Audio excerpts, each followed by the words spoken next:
Hello and welcome back to another edition of the Gadget Lab Show. I'm Michael Calore. And I'm Nathan Olivares-Giles. We have some hot merchandise to show off this week. This is the Samsung Galaxy Note 10.1 tablet.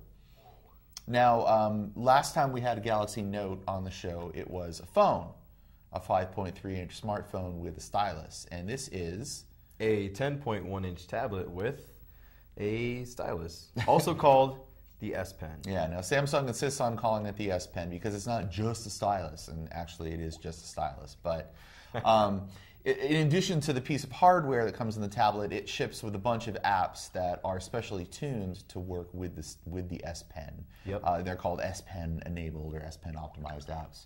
Yep. So you've actually been making some drawings on this, right? Yeah, I've been testing this out for just about a week now. Wrote a full review of it, and there's a few different specific S Note capable apps. One of them is called S Note. And yeah, I've been drawing different things on it. It's actually kind of fun. Here I drew, well, it was kind of in progress. Spawn, he doesn't have an arm on the right side of his body, but hey, it's a work in progress. Looks good though. Looks like you've got some serious control with the pen, and it's got some pressure sensitivity. Yeah, it's not bad, and you can actually get a decent amount of detail, especially if you zoom in on different things. But it's nowhere close to the professional, Wacom Intuos or Cintiq tablets that are out there. Those are really for professional animators and artists and graphic designers. And this is really fun, but it's really not at that level, despite having a much better pen than what came on the phone. Right. So it uses the same technology as the Cintiq. Yep. Same exact technology from Wacom, and there's no battery, so that's great. It's really slick. And I think also, if you have other Wacom styluses, you can use those on the tablet as well. That's what Samsung says. Yeah, because it's the same technology. So if you have a bunch of those laying around, then you can just pick up this device and pick up one of the styluses and use it on the device. Stylized styluses. Sorry, I always get that confused. Styluses. So other things that it has that are optimized, you can use it as a navigation tool, like when you're clicking around from app to app. You can use the pen to navigate. The browser that is the stock Android ice cream sandwich browser that ships on the tablet is optimized for navigation. It works a lot like a hover state on a mouse. So like when you move a mouse over something and the image changes or a drop-down menu appears, it does that. But the weird thing is it only works with that browser. So if you download a good browser like Chrome, it won't work. It won't work. Yeah, which is a real bummer. I mean, it shows that while Samsung is doing some cool stuff and trying to be innovative with the stylus, they've still got to open up, an APK or something to get other folks to be able to make apps that work with this as well. And still kind of limited. We should mention they are going to. There will be a development kit if there isn't one already while you're watching this. Yeah. For the S Pen. So if you're a developer, you can make an app that'll work with the pen on this particular tablet. Yeah.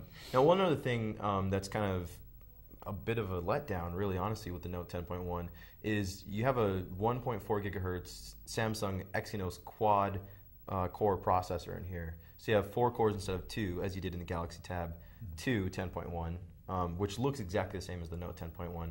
It's so confusing. And you have, it is. And you have 2 gigabytes of RAM instead of 1, as you did in the last tablet. But it doesn't perform any faster. I noticed that. You kind of noticed it too. Yeah. It was kind of a letdown. It's a little laggy. So it's got, it has a lot more capability, but it doesn't really show. Yeah, even just navigating through menus, swiping around, just using the tablet in everyday use, it doesn't feel noticeably faster, and especially when compared to other great tablets like the Nexus 7, which is $200. Right. We should mention this is $500 Yeah. for the 16 gigabyte version and $550 for the 32 gig version. Yeah. And for $500, you can get an iPad. You can get, I think the Transformer is Transformer Pad Infinity. I think it's $500. Yeah. Around the same price Yeah. so comparatively priced tablets, you can get a lot more performance, but you don't get the fancy pen. Yep. And as cool as the pen is, and as much fun as it is to take some notes, they even have a textbook app here. You can highlight different sections. It doesn't feel like a killer feature that really makes you want to pick this up versus those other really top-of-the-line competing tablets? It does have some other things, which we've, I think, in our assessment have considered kind of minor. Like it has an IR blaster. Yep. So you can use it as a remote control on your entertainment system, your TV or whatever. Yeah. Micro SD card slot. Micro SD card slot. There's the ability to throw the image to a television via like a little Wi-Fi HDMI dongle. Yeah, that which is kind Samsung of is cool. coming out with. It does mirroring, so if you want to give a presentation. It has sharing features built in, so if you're in a room with a bunch of people who have either Galaxy Note tablets or Galaxy S3 smartphones, you can share presentations, you can share photos with all those people. But it requires everybody you're sharing with to have the same device as you. Yeah. And the sharing is kind of clunky. It kind of sucks all the spontaneity out of it, which is really what sharing is about, right? Yep. It's a bummer. So that stuff aside, and the pen aside, what do you think? For $500? For $500, there's better tablets out there for your money. It's that simple. You know, this is essentially the same exact tablet as the Galaxy Tab 2 10.1, which was behind the times, both in speed and even the display quality. You have a 1280 by 800 display here, which isn't even close to what you're getting on the iPad or the Transformer Infinity. So, as you know, as cool as the Note is and the S Pen is, it's just not enough, in my opinion, to make this the best Android tablet out there, the killer Android tablet out there. And one thing I will say to the tablet's credit is when the Galaxy Note came out, we thought it was kind of silly because it's kind of, you know, you writing on it is interesting, but it's not quite killer. Yeah.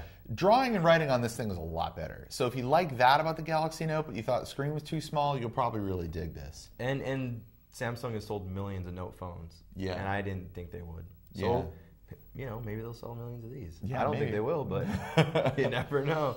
We shall see. Yep. Anyway, that's just about all the time we have for this week. And you can read Nate's full review of the Galaxy Note 10.1 tablet from Samsung on wired.com/reviews. Yep. And we'll be back next week with more cool stuff to show you. Oh, yeah. Oh, yes. See you then. Until then, bye.